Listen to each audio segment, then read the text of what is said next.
নমস্কার সবাইকে, সবাই কেমন আছেন? আমি শ্রেয়া।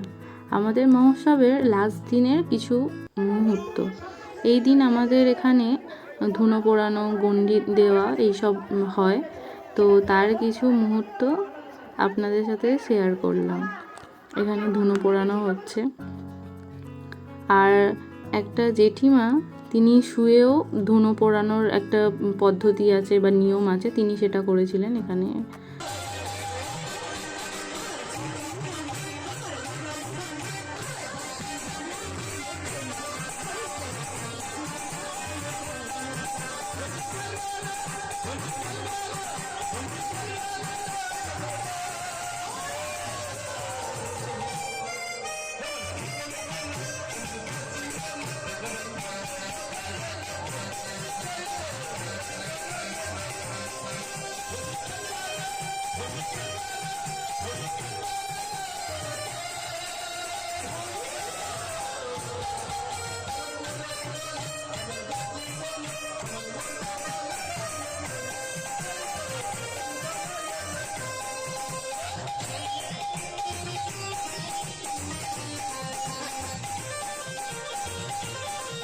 যাওয়ার আগে সবাইকে জানাই রাধে রাধে।